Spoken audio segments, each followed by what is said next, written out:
wanna do a podcast? We make a darn good team. It always goes without a hitch. Let's head to Twitch and go start up the stream.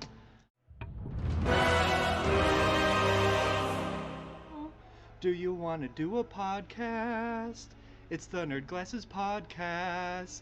Let's start now. Hi everyone and welcome to the Nerd Glasses Podcast.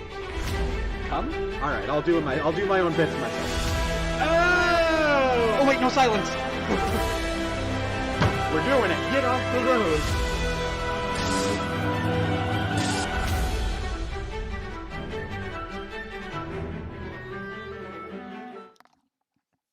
Hey Dave. Hey, Boater. Oh, no, he's standing for the bit. Very worried.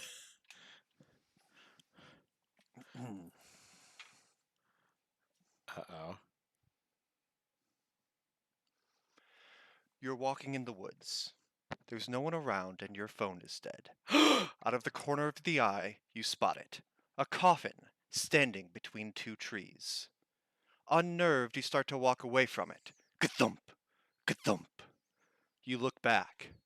It's standing there, the same distance from you it was before. You start walking again. Ka-thump! Ka-thump! You turn around and look, and it is still moved closer to you. You're not calm anymore. You start running. Ka-thump! Ka-thump! Ka-thump! You look over your shoulder, and you see this coffin. Ka-thump! Ka-thump! Ka-thump! Through the woods. You run out of the woods towards your apartment complex. Ka-thump! Ka-thump! Ka-thump! I'm assuming you have more stamina in this story than you actually do. Ka-thump! You get to your apartment building, throw open the door, slam it shut behind you. Ka-thump! Ka-thump! It crashes through the door. Anyway, you head up the stairs. Ka-thump! Ka-thump! The hood is now ajar, slamming open and shut with every step. You get into your apartment, close the door. Ka-thump! Ka-thump! Crashes right through. You run, and you end up in the bathroom. You're throwing everything at it. A plunger, the toothbrushes, whatever. Ka-thump! Ka-thump! It comes up to you, and the door creaks open. You grab the last thing you can find, a bottle of Robitussin, and you throw the cough syrup into it, and the lid slams shut, and the coffin stops.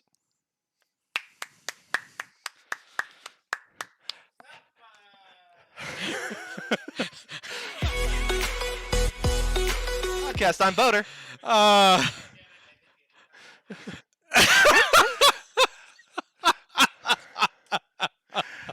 Hello, everyone, and welcome to the Nerd Glasses Podcast. I'm Boater.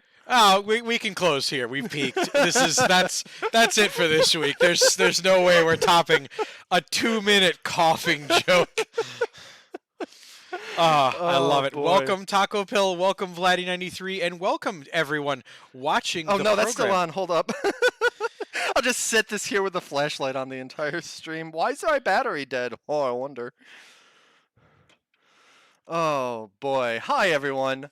I don't know why I'm grabbing a piece of paper because I forgot my notes. So instead, I'm just going to do it from memory, where we are going to start off with a Twitch ban, an Argentinian Minecraft streamer named Spreen.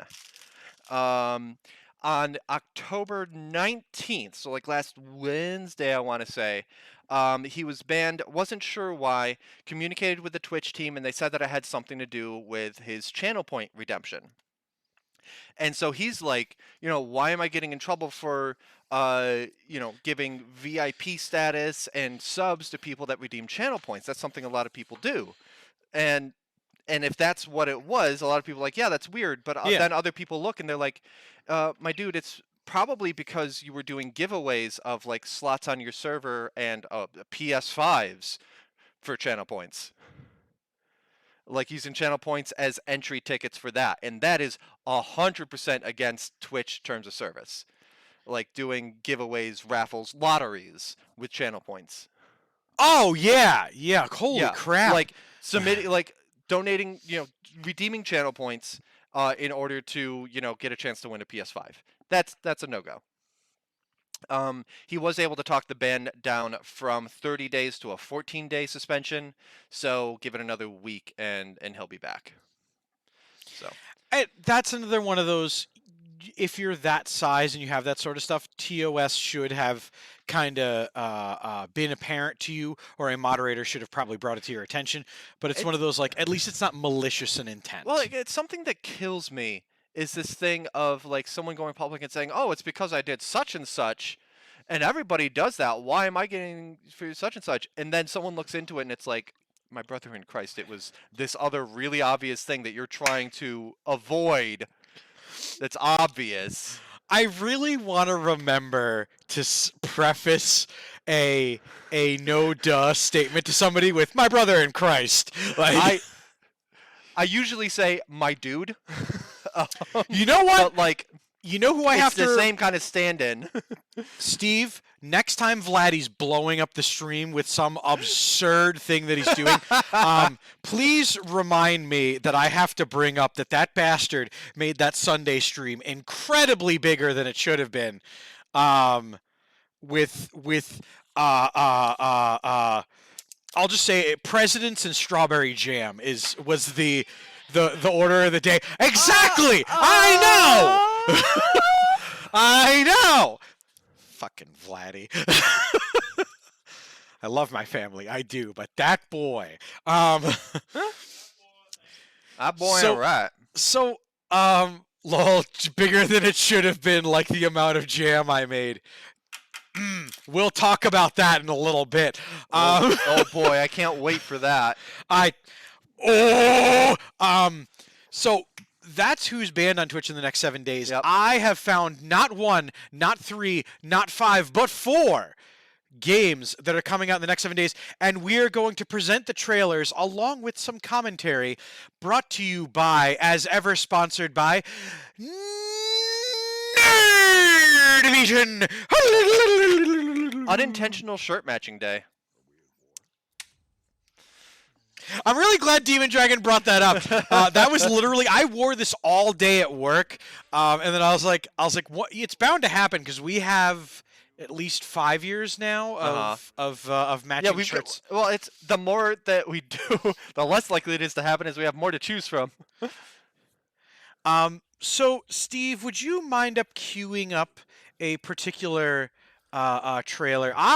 We've chosen a spicier trailer. On October 28th, dun dun dun dun, coming out to the PlayStation 4, dun dun dun dun dun, the PlayStation 5, dun dun dun dun dun, the Xbox One and the Series X, the Windows. It's Dun dun dun. the Go ahead. next installment of Call of Duty. That's I was hoping right. for one more. It would have been Stadia, but you know. I do have a story about Stadia later, by the way. Oh, boy. And I cannot wait for that one.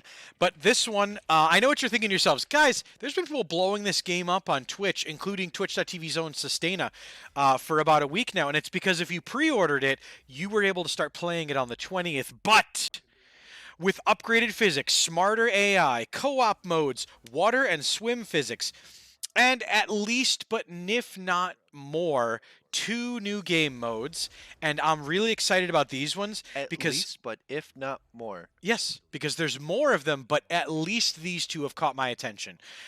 There's a new game mode called Knockout coming to your online multiplayer. It's where instead of it being a point capture, it's a capture package, but everyone on the team has a limited amount of lives to be able to have possession of the package. An interesting strategy, an interesting go. The other one that I'm really looking forward to is called Prisoner Rescue. One team tries to get the prisoner, the other team tries to defend the prisoner from being rescued. Okay. And it's another Call of Duty game. If this isn't going to be, if Call of Duty really doesn't do it for you, this is not going to be the one that reaches across the aisle and really shakes it up for you. But if this is a game, if you've played Modern Warfare 2 before, this is a game you're going to want to get back into. The increased graphics, they changed up a little bit of the storyline campaign.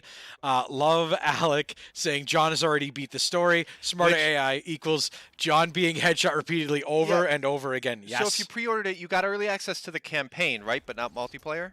I believe some of the multiplayer modes Okay. were open, but not all of them. But yeah, so like we've been seeing a lot of stuff with the campaign. I saw a really cool clip of just like a short level where you just walk through Amsterdam and it's like incredibly photorealistic until you look at the AI characters and they're kind of like, Good. I'm glad. Like the if they removed all the people, you would think, "Holy crap! God, like, yeah. This is like yeah. amazing." And then it's like it was spent so much on just like that little set piece. And of course like a Call of Duty game. Like some of those shots of the cars like going down the road there like look straight out of a war movie from 10 years Yeah. ago kind of thing. I- But like a Call of Duty campaign is always perfunctory. Like it's not what people get the game for anymore. Some people do, but for the most part, Call of Duty is multiplayer, and it surprises me when they do put that much detail into the single player because it is once it's out, just kind of forgotten. this is one of the games. Modern Warfare 2's story was one of my favorite that I played in the Call of Duty franchise, and one that if a free copy falls in my lap, I will play it. But I am Well, again, this has no relation at all to Call of Duty Modern Warfare 2 from, 2009 or whatever. I mean, it does. It's a remake, a reimagining. It's not really. As far as the story's concerned. Tis true. Tis true. Which is also why I kind of want to play it because it's. Love Alec saying Okay, I was okay. honestly invested in what was going on, and I'm not a COD player. Not really. All right. That's a good song. Yeah. Damn, I'm excited about that. Steve, cue up another trailer in Nerd Vision for us. Of course, we're doing this, but yeah, without our usual switching hardware here, Steve is doing a lot of heavy lifting, so raise a glass for Steve. Oh my God, Steve picked one of the trailers. Can you pick a different one before this one continues? Hang on, let's not. You're not gonna switch it. Oh, it showed. Okay. All right. This game splashing onto your Nintendo Switches on the 27th. 200 different species of fish. I am, of course, talking about Ace Angler Fishing Spirits. It's the answer to the question of what if the Animal Crossing fishing minigame was the game? Yeah, I was gonna say this just looks like Animal Crossing, more focused. Like the art style is even, well, okay, for the characters, not for anything else. So I will say this is a game. It piques my interest because me likey fishing game. But there is a single-player story mode where you're saving the high seas from pollution and interesting things like that, where they discuss the species and the impact that different changes in habitat have on the different species and things. Fun, Okay. cool, educational. Yep. You also have these Dreamland Aquarium theme parks where all 250 species of the fish you can capture in the game can be featured, seen, bothered, and touched. Yeah, captured from their natural habitat and thrown into a tank. Like you should. Environmentally friendly. This game is going to use something that we in America are not going to get, which is what Do they get a special fishing controller? They did. It was supposed to connect to one Joy-Con and the other one connected to a fishing apparatus. Because to I make a remember that real- on the Wii there was a fishing controller where you drop the Wiimote into one thing and then the nunchuck was your reel. Yeah. Will it be Labo compatible? Actually, it almost has to be because that's what the controller is. It's the Labo fishing controller. Okay. It's not this. It is not actually the Labo fishing controller, but it's literally the old Labo fishing controller. Okay. So we in the States will not get it unless you buy. Please. All right, fine. I'll read it. Belongs in an aquarium. Indiana Jones's cousin. Yes, I love it. This looks like a fun game. I'm really looking forward to it. And when it goes on sale later in the season, I will definitely be buying Ace Angler for the Nintendo Switch. Get off my fishing boat! Steve, what else does the wonderful basket of trailers have for us here in Nerd Vision? This one of the most controversial Okay. of games that we've talked about. And not because of anything else other than the fact that it's definitely just an asset flip, but from the company who makes it as opposed to a third party. That's Okay. right. Coming out on the 28th. Dun-dun-dun-dun-dun. It's on Windows, PlayStation 4, and Xbox One. It's Resident Evil ReVerse. Okay. I know what you're thinking to yourselves. I've always wanted to play Operation Raccoon City, but instead I want to be able to play as some of the heroes and some of the creatures and some of the things in between. Well, this is kind of that. Yeah, that's definitely Um, what I've always been thinking. And It's been looking for my it life. allows you to play as Chris, Claire, Ada, Hunk, Jill, and Leon, and you fight it out with other teams to destroy each other. You procure yourselves virus capsules to transform into powerful Resident Evil enemies, and there is future content for this coming out. If you bought the most recent Resident Evil game, you get this game for free. Oh, interesting. So, I mean, one of these things is free if you buy something really good, and I highly recommend you check out Ethan Winter's Journey. But that's just me and for my money. But Resident Evil ReVerse. Sorry, I don't have much nice to say about it, but it just looks confusing. I played Yeah, this. like it seems like such a weird concept. Like I almost wish I feel like a Resident Evil Dynasty Warriors would be more like true to like their canon or whatever somehow. Can you say it Can you say it 3 times in a row? Resident Dynasty Warriors Resident Evil. Well, hold on. What would it be? It would be Raccoon City Warriors or something. What would like? Oh my God!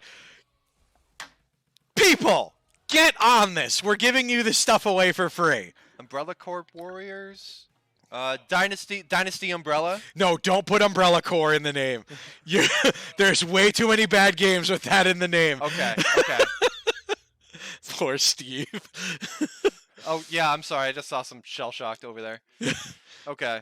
Umbrella Corps is a very bad game that I am going to buy for $5, and we have to play it sometime. Okay. The last trailer is coming to us on the 28th, exclusively for the Nintendo Switch. You are preventing the destruction of the world in this controversial hack and slasher. Fight the homunculi, save Thule and the world in Bayonetta 3. We talked about a controversy with this game last week with the voice actress.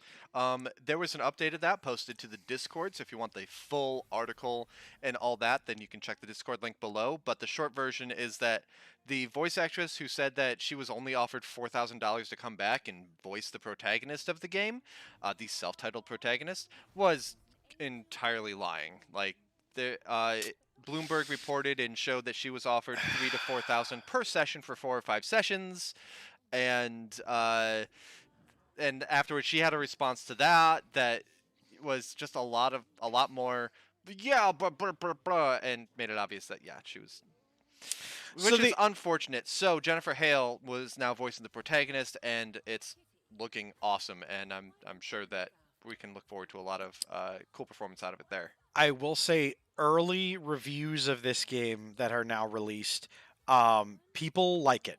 People are having fun with it. There is a game mode added to this one that the more sexualized content, we shall say, can be omitted or changed in the moment. Yep. But I mean, that's the game. It's just like playing Catherine. Yeah, Why would you play that if that's not your bag? Like, yeah, exactly. Oh, I haven't thought about Catherine in a long time. The original first 2 games were on the Wii. Is there a version for people to play on Switch if they haven't gotten into the series before, but they're looking to do so now? There is? There is? Okay. Cool. Yuck. I might be interested in trying to get into that because I never played it on Wii, but it's always been like kind of on my radar. So. Do you want to borrow a Wii U and play it in its actual intended format? With the intended controls? I will check reviews on the Switch version and see if they're like, yeah, no, the controls don't hold a candle, and then I will say, yeah, Struggle probably. bus, Boater. Struggle bus. I mean, I remember us trying to play House of the Dead with the Switch pointing controls. So Oh, God, that was so it fun. was awful. But fun, but awful. But awful. Before before we continue on, so those are what we've got coming out. Before we continue on, please note that we're about halfway through the voting time for snacks. I don't even think you told people what they can vote on with their channel points for us to injure ourselves with gastrointestinally. So the three options today are Dracula's Hershey Kisses, the Mystery Box, as always, and Cheetos Bolitas? I don't know. It has 0 channel points behind it right now. Dracula Kisses is in the lead with 610. Currently, low spending on this one, 610 and then 240 for the mystery box, as opposed to the last time, which like 8,000 was. So I won't lie, I thought about doing a meme-ish thing, and I'll admit it now, where I was like, I'm just gonna keep putting the same thing in the mystery box every time.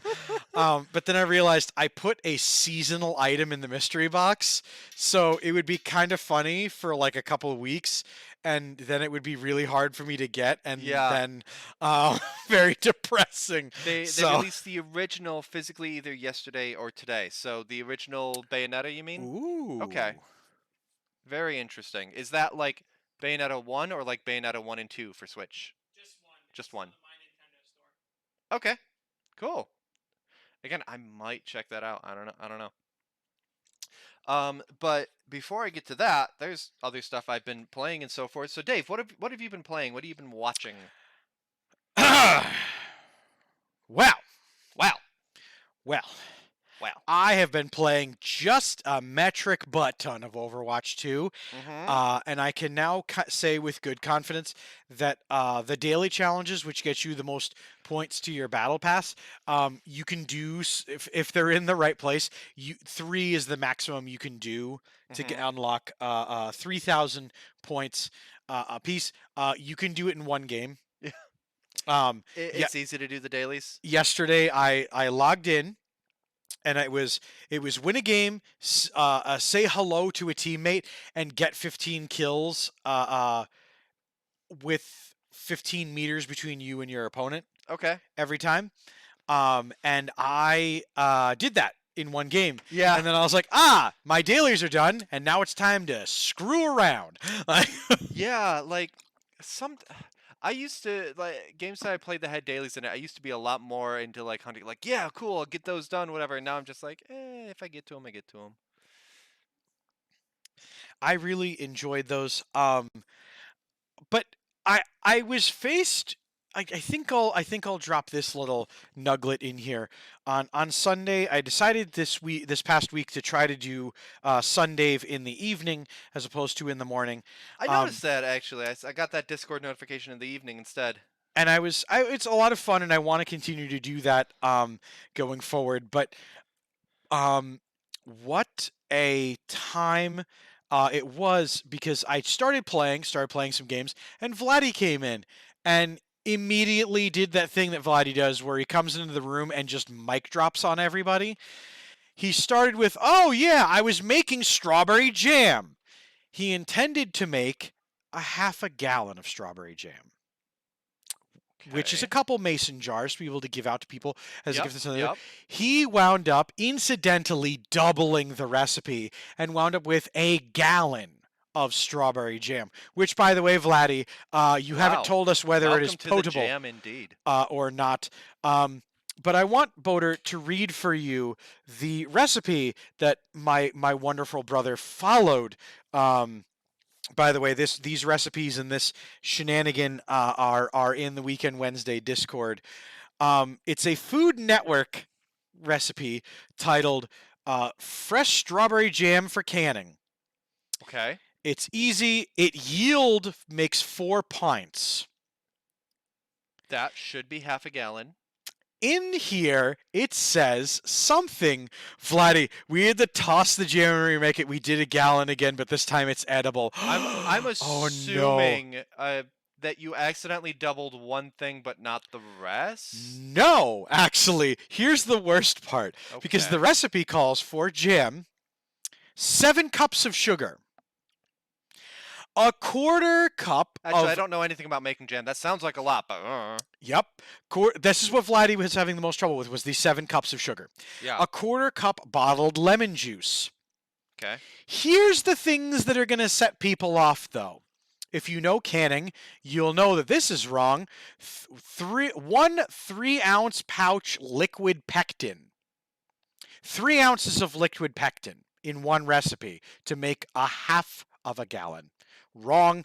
And then this one, which hurt my feelings, and I literally spent the rest of the stream in a great amount of pain. It says, and I quote, 5 pounds strawberries, hulled and sliced, about 5 cups. A pound of strawberries is far more than a cup. Thank you. Thank you. I I'm worked so in glad. grocery. It's been like 20 years, but I think like a larger thing of strawberries was still like 12 ounces by weight, not even a full pound. Yep. I'm really glad because when And he like said slice takes it down a little bit, but 5 pounds strawberries, about 5 cups, because he repeated that several times, because I bet he repeated it to himself several times in the grocery store. 5 pounds of strawberries is well more than 5 cups. I was so angry. But it got more. There was more than that. So during the stream, we're playing Overwatch. We're winning. Nightwing is dominating. We had Sustaina come in and really kick people's ass as the new Orisa build. He then notes that he went to a bookstore and there was Secret Service there where he lives, and immediately just started saying, yeah, but I didn't see the president. But the president wasn't there, or this and that and the other. And I, being a New Yorker, just went, well, what do you assume that it was the president? It could have been any amount of U.S. elected officials that have the Secret Service with them, or other people. As it turns out, nope, it was President Biden. Was within arm's reach of our good friend Vladdy, and Vladdy didn't get us an exclusive for Nerd Glasses. I'm flabbergasted. In defense of Vladdy saw, excuse me, but we confirmed that Biden was there, so I was right to assume it. But Right. you assumed it before you knew! Vladdy, you're fired. Welcome, more like rigor mortis, by the way. more like rigor mortis, who also noticed the twin shirts. Oh, yeah. Coincidence, but... And did we talk about Butter's book coming out next week? No, we usually talk about Tuesday releases on the day of, but I will paste in a link to that stuff while Dave keeps talking. I'm so excited to be buying my copy next week from Boater. Yes, we will For cash. definitely be talking about that next week. I'm actually just going to hand him the money right here on stream, and he's going to hand me a book, and then I'm going to lick it because it's mine and not yours. I still demand a signature, says Love Alec. Alec, I think you and I need to go. I want an autograph as well as I'm just writing the word malarkey. Yes! Hot book content, says More Like Rigor Mortis. That's what I'm here for. Exactly. Nerd Glasses podcast. Yes, we'll do that too.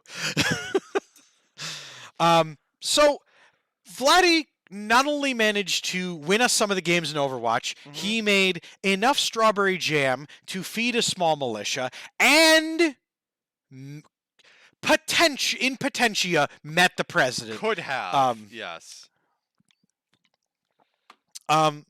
So that's what I've been playing and watching recently. I've been watching on YouTube the channel For All, not to be confused with Geek For All, because I love them and I watch their stuff, and you should too.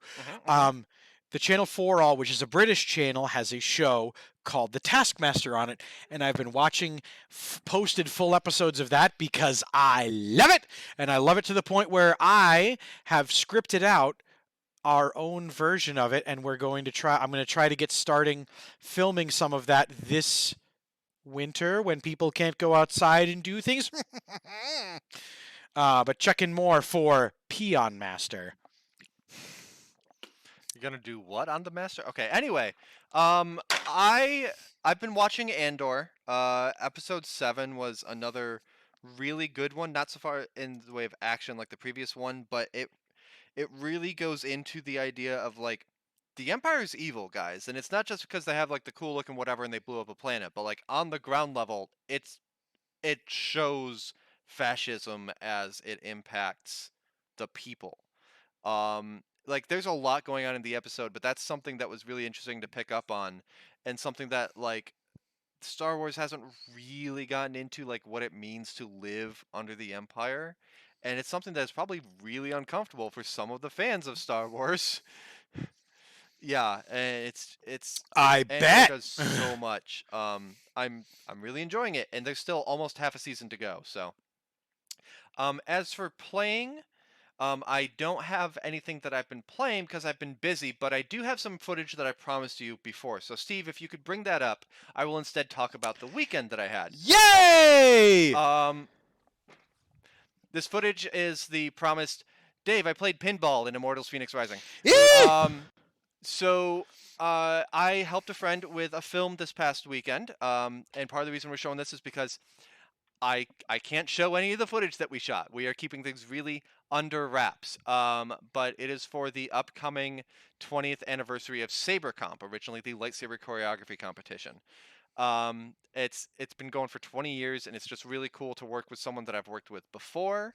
I was doing the video, dear God, with my shoulder. I could not actually be a combatant, but no, it was a good time of getting some really cool shots, just telling a story really well with it. It was a good time. I got there on Friday, and it was the last minute scramble of, oh no, go to Joanne's, get the heavy duty snaps so we can attach the belt to the jacket, and make sure that we attach the reflective stuff onto this. And just there's so much like last minute costume stuff. It felt like a convention. Like you know how it is. You're in the hotel room and you're like, okay, okay, safety pins. Give me the safety pins. It was that. That's awesome. We shot basically the entire time that we had sun, so like 8:30 or 9 o'clock until 5 or 5:30, both Saturday and Sunday. And then Monday morning, woke up early to, shoot something else with the sunrise, and then finally was kind of able to relax the rest of the day, hang out with my friend and his family, and obviously look at some of the footage that we'd shot that we had a lot of fun with, and finally got back to Albany in the airport. Touchdown around 11, so I'm not as bad as I expected to be, but I am a little sleepy. But yeah, so that is what I was doing this weekend was making something, uh, and I will probably get back to Immortals: Phoenix Rising, just going for the 100%. I know at this point Dave is just watching the pinball, which is drop the ball into the hole in the middle of the table, but gotta demolish everything that's in the way first. That's fair. You ready for this, Dave? Multi-ball. Really? Hold up. Oh, it's in there somewhere. It'll come out. Yep. Oh, so you had two. All right. And there's another one hanging out on the right. So, but yeah, it's neat. That was a fun dungeon. Like once you've cleared out a vault in Phoenix Rising, you can't go back to it. So What? Come like once you on. totally cleared it. So like I realized what had happened. I was like, wait a minute, and I like exited the vault and immediately went back in so I could make sure to record this for you. Thank you. Um, Yeah, and it was I cool. It love was cool how pinball. it used all the mechanics of like all these pieces that are used in the vaults, the blocks that you use, the rolling boulders, how it used all of that to make this game mechanic. It was a lot of fun. So the Immortals Physics Rising has better pinball ball physics than some of the pinball games that currently have big name pinball retailer licenses, by the way. Yeah. The ball physics in this are very consistent, which is really cool. Well, I mean, again, it's these are all physics that are used for the puzzles. The boulders are stuff that's used in a lot of different puzzles, so it need to be consistent for that. And then just whatever programmer realized, I know what I could use this for. I want to just give him a high five. That's awesome. I like it. Anyway, that's what I got. Those are fun as hell. Yeah, so I'm not sure when the deadline for SaberComp 20 is, but we are, or I guess it's not going by number anymore, so it's by year, SaberComp 2022. But yeah, I'm excited to show off what we got. And a I'm, ball I'm, bonus. well, interestingly, it did the thing in vaults where the ball will respawn back where it came from. Okay. All right. Which I was like, oh, well, that's fine, because the original one gets knocked in there anyway, and I still did it. I realized after the fact, though, I probably could have sat here playing on the table. Like, I probably could have kept hitting that, but oh well. Yep. That's cool. I like That when was a good video time. games do stuff like this, where it, again, as Alex said, game within game. Yeah. Like, what a fun little thing. All the vaults were a cool, like, kind of different theme and such going on, but that one especially was like, okay, I gotta get this. Anyway, so before we go on with news topics, next of which is going to be the SUNY ESC esports, the SUNY Empire esports roundup. Dave, I think a half an hour is up. What are Ah, we- it is. Wow, you people were really good. The winner with 1.1k channel points voted by 3 people.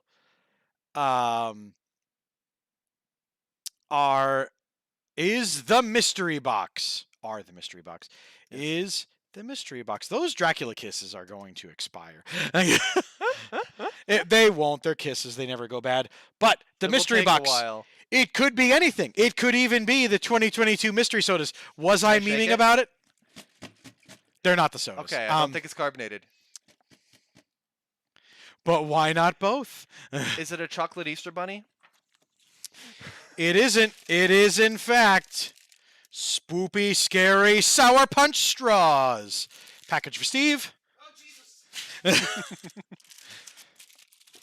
Package for You camera. just winked that at him. Saw my life flash before my eyes.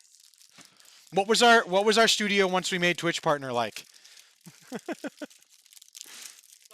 free, like, for this moment. Oh, okay. So it's very short.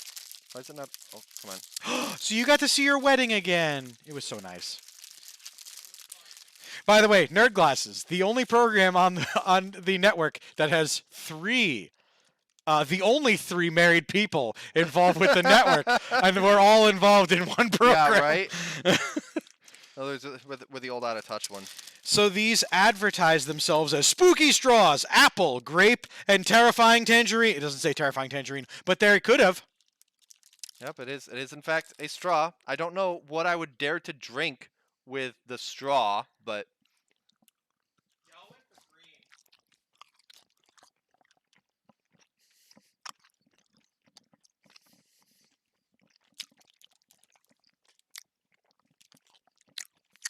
yeah, that's fine. It's not bad.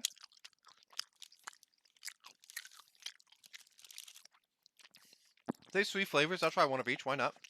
That was a face that you just pulled. Oh, we're doing orange next. Hold on. Meh. Just as a fan service thing, can we just there you Oh go. God, it's going every. The sugar's going everywhere. Yes, he said it. Oh my God, we're getting it everywhere. Hold on, let's swing our noodles against each other. It's getting so messy. Not that side of Twitch.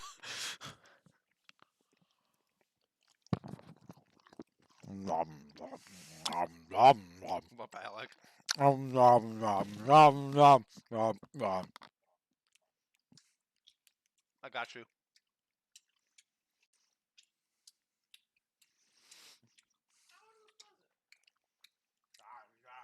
That one was fine. That one was fine. I preferred the apple one. And then what's the grape? He's just staring menacingly. Bink.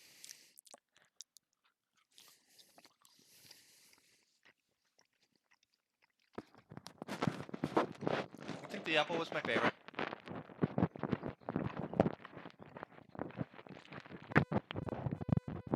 Oh, which one doesn't taste like anything? Yeah, that one's a little disappointing. I mean, they are sweet, sugar. They're various forms of sugar combined with artificial flavoring. Not really my thing. Doesn't really impress me much. Spooky Sour Punch straws. The I'm gonna leave first these. one, that tangerine, was probably the most interesting. I'm gonna leave these in the back in the studio for anybody who Dude, Icarus comes in says tomorrow. it tastes like sour. I'm like, maybe a little, but even then. The Actually, purple one, I guess. I like the idea of that. They taste like That's sout. sticky. They do taste like sout. That's how I would describe that. They're not sour. They're not sweet. They're sout. God, this Thank hair. you, folks, for voting, by the way. And next week, the mystery box will be reloaded with something else mysterious and mystery-ish. And can you imagine that? Maybe. What are your choices? Dracula Kisses, in the mystery box. It was Dracula Kisses in the mystery box. Ha ha! Aha! I'm rationalizing the budget I'm spending on this program. All right. Well, while Dave ponders what's going in the mystery box next, let's head over to our local collegiate sports team, the Bluebirds at SUNY Empire, as we've got another week of news with how the esports teams have been doing. Assembled courtesy of Rafe, the esports coordinator there. Ready?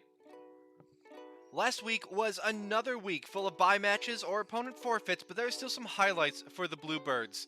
Due to a last-minute emergency, All-Star Show was missing from last week's Valorant match, but the Bluebirds still worked hard and only narrowly lost the match against Grand Valley State University.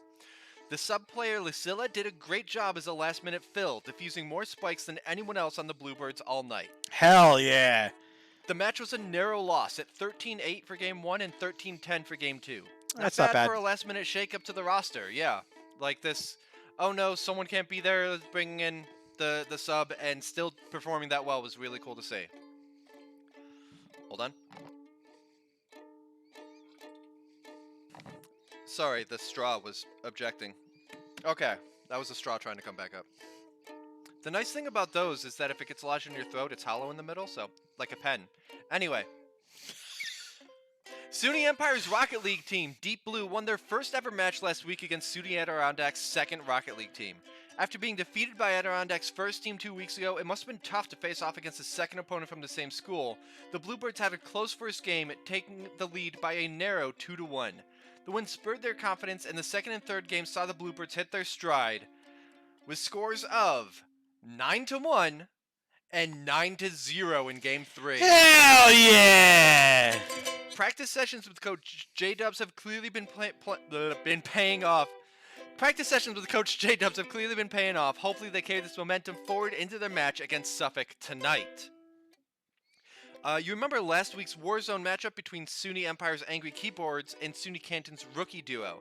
This week saw an extremely close round between Empire's second Warzone team versus Canton's White Cheddar and Honda Zay. Canton took the first game 18-9, but the Bluebirds grabbed the next two rounds 1-0 and 10-9.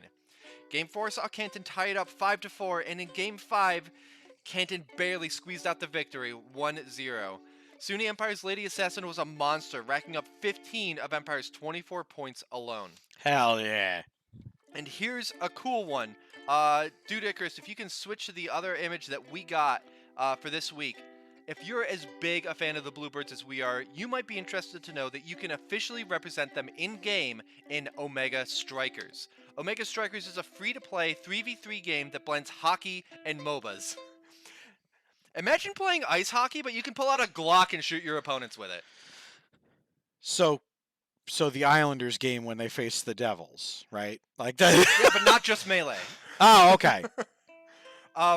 If you're interested in flashing Bluebird Flare, you can punch in the code SUNY Empire, all caps, one word, SUNYEMPIRE, into the store and unlock the Blue Esports emote for free.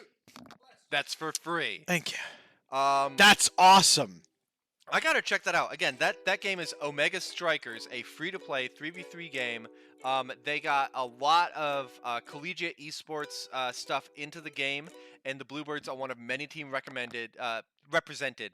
So definitely show your some Bluebirds love in the game. If you play Omega Strikers, we want to see screenshots of you playing it. Drop them in our Discord down below under the Nerd Glasses heading. And we'd love to see you playing and repping the Bluebirds right there. And that's what we've got this week for the Bluebirds, SUNY Empire's Esports Roundup. Again, we're seeing another Rocket League game tonight, and we're excited to see what sort of reports and results that we've got for next week. Hell yeah. Dave, what have we got in more generalized gaming news? Well, a trailer dropped today, and we really appreciate that the Nerd Glasses has now become such a staple on the Twitch scene that whole gaming companies are saving pressers and announcements for today. Yes, that's what's happening. I mean, Epic Games, we've had Apple doing things, we had so many other companies waiting for Tuesday afternoon. Who else are they releasing the news for? The best video game coverage here on Insane Games TV between 7:45 and 9. That's right, the Nerd Glasses podcast. I would love to talk, to actually get your reaction on something. Okay. A new Pokemon was announced. A new Pokemon was shown. And Steve, why don't you pull up that footage of that adorable little pupperoo So and so. for Scarlet and Violet that is very soon to be coming out. Steve, which copy am I getting? I'm getting Scarlet, the better one. Okay. You didn't pull up the trailer with the actual guy, though? Oh, no, there he is. Look at this. Look at this. Look at the little puppy. I know.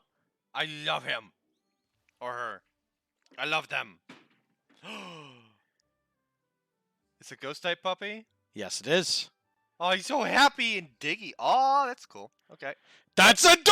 What? I didn't know that it did that! What? Oh my god! Yes, That's puppy, so dig in the cute! dirt and make a little pentagram and summon Satan for us. Whee! Oh god, I'm so excited. So there's another trailer that they released that I thought Steve was gonna pull, where it's a trainer who's talking about their journey, and they go out into the tall grass looking for ghost Pokemon, and the dog just kind of ruffles up to him, and the trainer's like, "Oh, you want to play?" And they like bend down to pick up a stick, and they're like, "Wow, I'm feeling really tired," and they like throw the stick. And then the dog comes back with the stick, and he goes, all right, maybe just one more," and then just falls face down. And it was like, oh no, there's a nefarious side to this doggo. Oh my. I'm looking forward to seeing how this doggo plays into the gameplay and things like that. I also like the reference there that Nintendo just got away with doing, and the Pokemon Company, by the way. Yeah. was a Technically thing. a pentagram there. Just saying. Well, not Okay. if you don't draw the connecting lines in the circle around it. But we know. We know. There's a reason they put 5 of them in that particular formation. Yeah, we know. Like- we know. So I'm really glad that you also immediately spotted it, and thank you, Steve, for finding this adorable trailer, because I hadn't seen this one. But how do you pronounce the name? Grievard? Yeah. Grievard. He's a boof. He cute boof. He happy boof. Yaw. So they announced that today so that we could share it with all of you. I Okay, know. okay, Ooh, aw, cute. Okay. Another thing that was sent out. Steve, could you pull up that mystery image that I sent Oh my god. you guys? There is so much that Steve is doing the heavy lifting. Steve is the star of the show this week. What? Steve has the pentagram on the ground. Steve is the demon we summoned to actually make this thing work. Spoiler alert: he's been the magic of this program the entire time. Yeah, even just because even he's doing it live rather than setting it up ahead of time doesn't mean. Yeah, it. Anyway. What? I missed that. what? Steven the Demon. Ooh.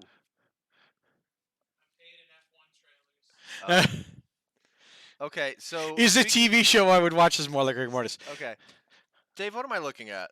Well, you're looking at So covered by us. There's a number 33 on the back of the figure on the right, and I guess Yes. okay, I can see it on the one on the left too.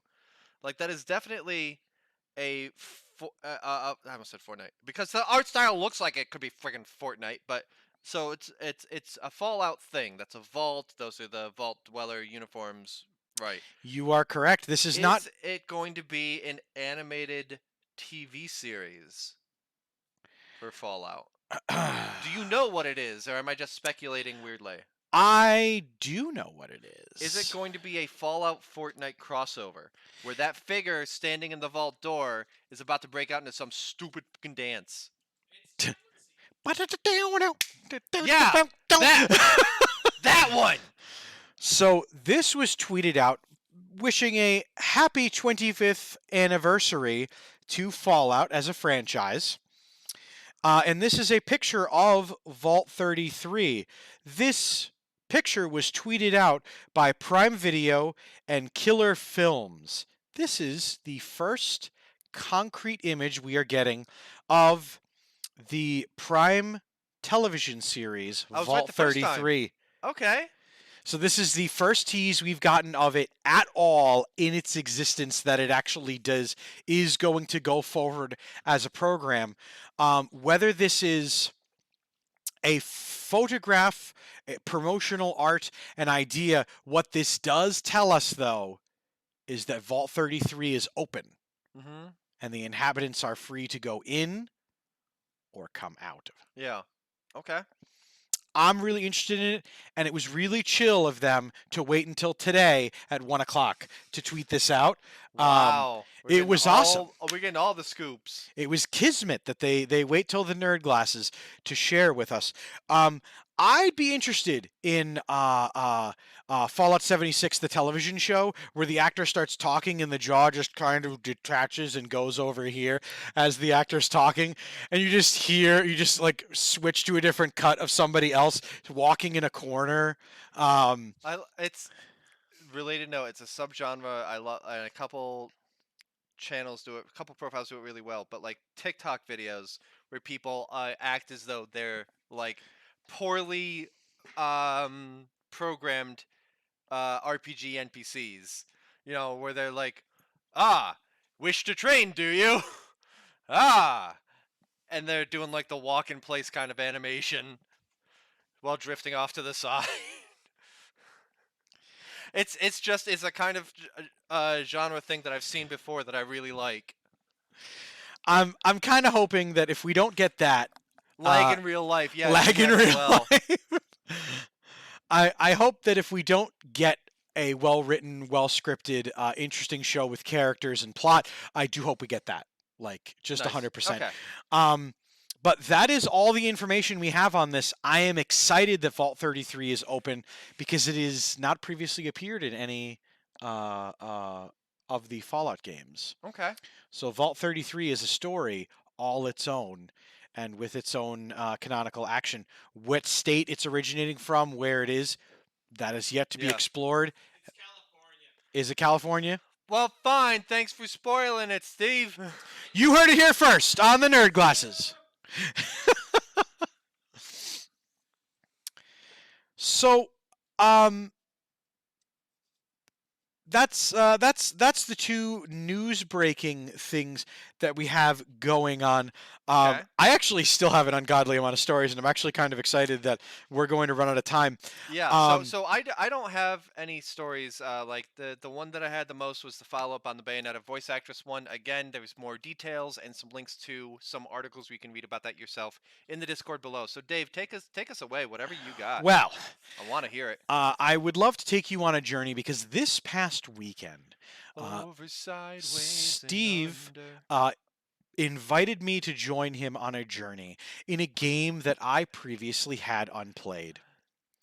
Little did Steve warn me that the game he would invite me would invoke such vampant feelings and such stalwart gameplay mechanics that reminded me so much of a game that I have previously played, loved, and also hated, that I would be thrown into this so blindly and so just unbehooven to what was about to occur. Sorry, I know you're talking about serious stuff, but I just saw a crypto.com banner in the game.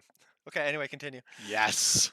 I do actually have a crypto story for today, too. Oh, wonderful. But it's not related to this. Yeah, yeah. This is, however, this past weekend was F1 2022, a free weekend to play. Okay. I made my own driver. I made my own car. I raced on the Haas F1 team using a character, a racer that has the same family surname as my wife's family. Okay. So Okay. I had a lot of fun. But little did Steve warn me. Steve, could you go full cam for this for a moment? That I would be thrown into. Okay, just before we went full cam, I noticed that the developer was Codemasters, which I know for like, they did like Dirt and Grid and stuff like that. So I'm surprised to see them doing something that EA's publishing. But okay, cool. Continue. I was thrown into the Dark Souls of racing games. Ladies and gentlemen, cue back the footage so people can see what's going on. Thank you, Steve. The Dark Souls of racing games. The David, I'm Dark going to need Souls- I'm going to need you to elaborate. I will gladly elaborate because let me tell you what happened in this game. I customized my character. I got very attached to the car that was designed. Steve and I made a Weekend Wednesday F1 performance vehicle. We designed it, we spec'd it out, we customized it left, right, and center. Mm-hmm. And wouldn't you know it, Steve told me, don't play online with other players. They're just going to ruin you. Did I heed his warning? No. I opened myself up to be able to race against other people. I opened my village to be invaded. And what happened on the first turn of the first race? Someone took their multi-million-dollar sports car and just railed it straight into my multi-million-dollar sports car, destroying it and taking us out of the race running within seconds of the race starting. Mm-hmm. F1 franchise is very fun, but it is very hard. The mechanics are not difficult in and of themselves, like you would a Souls game. They're easy to get into, but the tracks themselves are designed by people who want you to have a day ruined on lap 12 on the last turn, just as you're about to see the checkered flag. But no, that hairpin turn you're supposed to take at 120 miles an hour just happens to clip your car ever so slightly. And there you are, upside down, 4 miles away, on fire. So it's interesting. I want to like push back against this whole Dark Souls of racing games. 'Cause Really? There's a lot more that makes up a Souls game than just being hard. But at the same time, I can see some parallels as well. Open wheel racing in general is really punishing. Like it is really exacting. You need to know the line down to the centimeter. You need When to know to jump, when exactly to where everyone dodge is. roll, Exactly. when to So heal. it's like learning the pattern for a boss fight, learning the tells for an incoming attack, knowing the timing for your own attacks and dodges and everything like that is kind of like learning a track. Like other racing games, yeah, if you mess up, you're at a disadvantage. Open wheel is so fast. If you're even a little bit behind, you miss something just a little bit, it is so hard to pick that back up. So there I was, upside down, 4 miles away, on fire. Bet you're wondering how I got here. Rah rah Rasputin. So I really did enjoy F122. Am I going to be adding it to a list of if family ask for things they want to get me for Christmas? Yes. Or for holidays, gifts, Yeah. things like that. Yes, I will play this one. Nice. But this game was devilishly hard for me. And in the same way that these Souls-alike games were devilishly hard, and yet that was the allure. The fact that I wasn't immediately good, the fact that I didn't have immediate success, and the fact that I wasn't just given a million things just for participating. This was a game that went, wow, that was really bad, and you did bad. You should feel bad about it. Here's a strategy you could try next time. So Steve, when is Dan playing this on Danny NASCAR? Trust me, I've been trying. He has been trying really hard to get Dan to play this one. You know, I would say one of these days, Steve, we should get CJ Playmaker here in the studio, and we should all play in the studio, Nice. and just have everybody play. It's pretty fun. And I'm not gonna lie, again, it reminded me so much of the Souls games because you didn't want people online to interact with you. You spent all this time customizing how you wanted to drive, how your driver's strategy was going to go for the race, what tires you were using at what time, when you would pit, all these things. And yet, with so many different strategies and things like that, things can go so piss poorly in an instant, and your day is done, and the strategy is all for naught, and all that equipment unprepared. But man, when you were successful and you just smoked people, it felt good. It was vindicating, and it made all that strategy, all that planning, and all that work feel absolutely worth every second of terror that I gripped, white knuckled that ridiculous steering wheel that the F1 drivers have. Um, I did decide, by the way, while I was racing this weekend, to use the first person view and not Okay. the third person, Okay. which made that game hellishly hard Yeah. because the race indicator that they give you, it's very nice. It's this triangle path that's the like optimal path you should be driving, and Yep. it changes color based upon your speed to tell you, hey, you're going too fast for this turn. Hey, you're Yep. going a little bit slow. The problem is you got that halo that protects the drivers, and thank you F1 for having that. But there's a bar right in the middle of your view, and that is 90% of the time where the line is.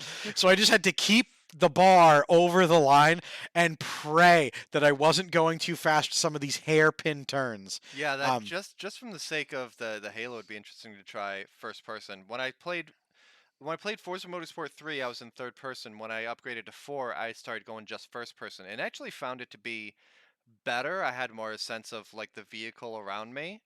Whereas like third person, you're like, cool, that. yeah, I can see things, but you don't feel it.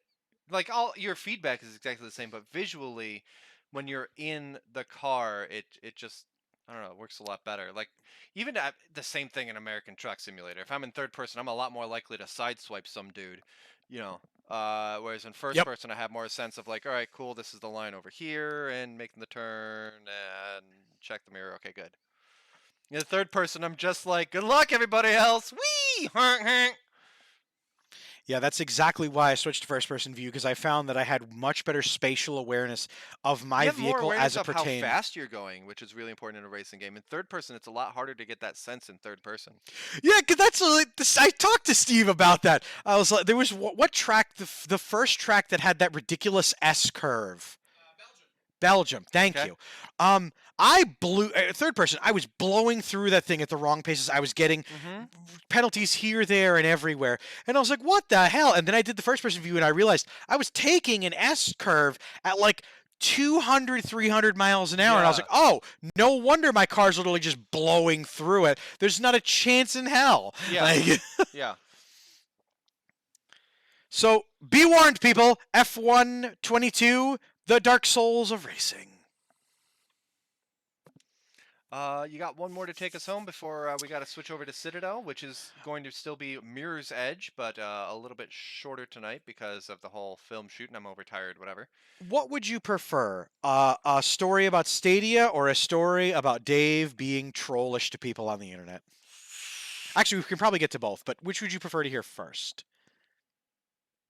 Let's finish with Dave being trolly. Okay. So give me a quick Stadia update first. So, as you know, they announced that the Stadia services would be shutting down, and some people did actually play the Stadia Yep. a Yep. lot. There was one Oh, I know what this one YouTuber is. Yep. by the name of Kalur, who had 6,000 hours in Red Dead Redemption 2 on Stadia.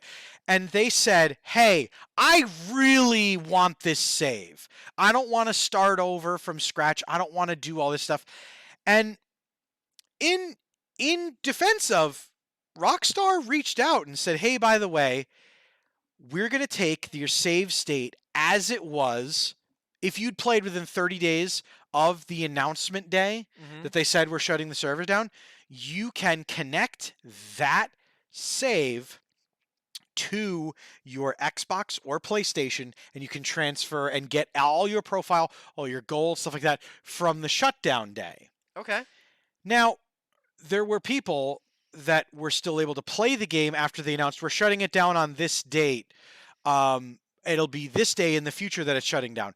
So people that have been continuing to play are now still going to lose a lot of experience, a lot Yeah. of resources, and a lot of things. But at the same point, that's kind of what you get for realizing that the hole was caving in and you kept digging down anyway. Yeah, I mean, when they're like, all Um, right, cool, we have backed up through X date. Once you keep playing, you know that is like that didn't come out of the blue anymore. Like you know yeah. that is borrowed time. Whereas this is your bought time back here. That is just sure, have fun with that. This is your save that you can get, and it's still like considering Rockstar and so many others were taken surprised by what happened. It's still really cool that that they were able to do that. I'm very glad for him because, again, this is one of those things of Red Dead Redemption 2 was a franchise that people got into and playing Red Dead Online. Mhm. They made themselves infamous or famous and had a great time with it. And I'm glad that their save file was able to survive poor Stadia shutting down. Mhm. Um, and to close out. And then to close out, Dave, what did you do? So Dave, what did you do? I got a message on Twitter. Okay. Twitter from Novak 7 Colin, and I'm calling this person out because first of all, their profile picture is a Bitcoin. The one-stop wallet to explore your crypto safely, supports 99 plus blockchains, super easy to use, rocket emoji, start use, right arrow.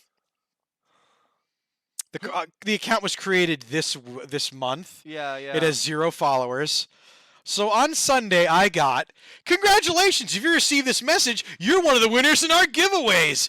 In the BTC charity draw, which is organized by trading platform together with Dear Investors, we decided to attract new participants and dare to give you a login. You've won 7,000th of a Bitcoin. Mm-hmm. Your promo code this, log into the website, link on the post, this and the other, and all this info, like detailed information of where to go, how to get onto it, and how to secure my 7,000th of a Bitcoin. Uh-huh.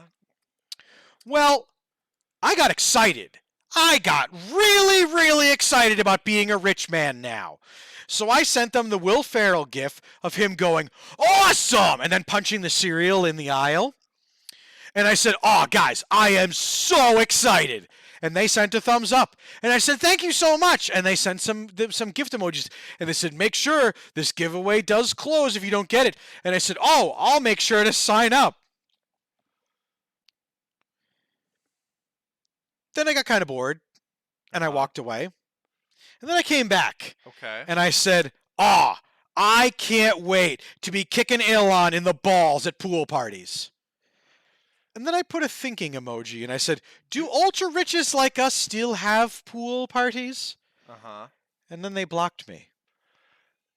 Steve, what is your math on it's $140? Oh, 1,000th? No, 1/7,000th. Right? 1/7,000th. 1/7,000. Well, they use a comma. So You've won 0,7914 BTC. Okay, let me do math. Hold on, that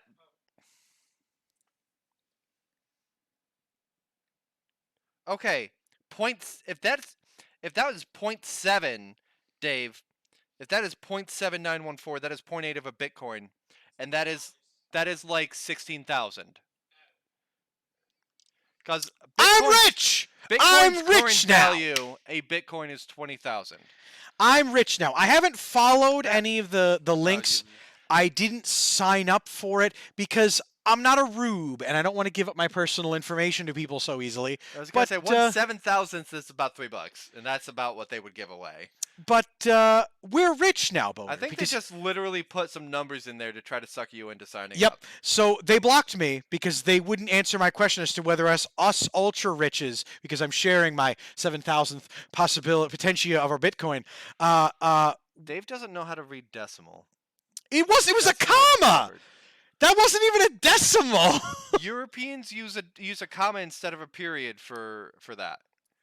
Anyway, I got blocked on Twitter by a Bitcoin bro, and I was very sad that I never found out if I'd be able to kick Elon Musk in the balls at a pool party, because whether or not rich people have pool parties, I don't know. But we'll find out when we cash in our Bitcoinage to get ourselves a pool party with Elon Musk.